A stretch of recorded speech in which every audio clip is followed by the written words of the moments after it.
What's up, I'm Troubleshoot. In this quick guide, I'll show you how to complete Fire Breathing Pack in Crimson Desert.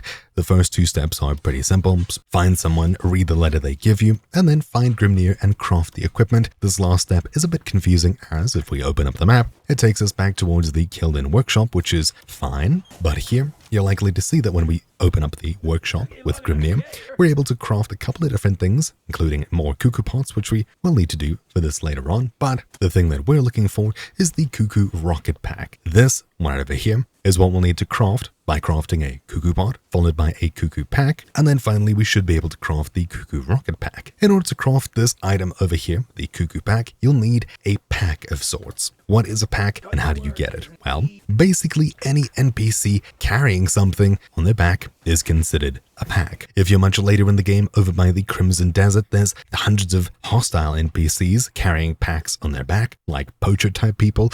You're able to get rid of them with force and pick up their backpacks. Otherwise, head towards a main road somewhere by a town, for example, Hanand, and just traveling along the main road in between towns, you'll eventually find someone carrying something, transporting items. So just traveling out of Hanand here, we'll eventually see someone like this giant over here with a backpack, as you can see, and they're a peddler. You can do this with any friendly NPC. Just pull out your sword and then hold the control key or whatever your lantern key is in order to make them scared. Just stare at them while they're targeted and eventually they'll drop their backpack. I accidentally slammed the ground there when I pulled out my sword, but as you can see they dropped their backpack here, which we can steal. Now, in order to do this, you will need a mask equipped, and when you do, if we choose to steal this, we'll need to quickly get out of the area before they notice who I am and care about it, until eventually it times out. Then we can return and continue as usual. You'll also find people moving items on their back along main roads, which is what I've been trying to find. This one was down here by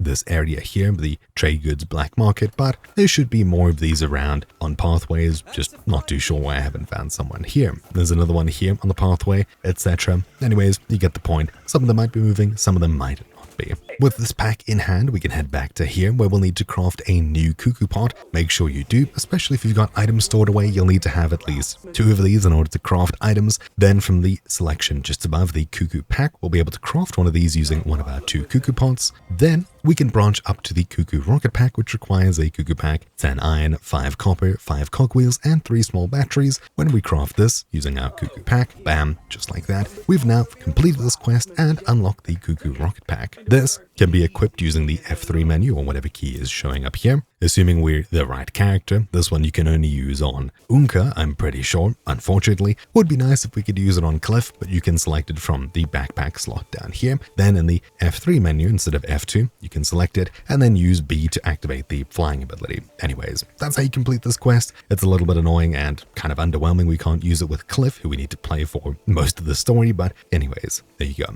Hopefully you found this video useful. Thank you for watching. My name's been Troubleshoot, and I'll see you all next time. Ciao.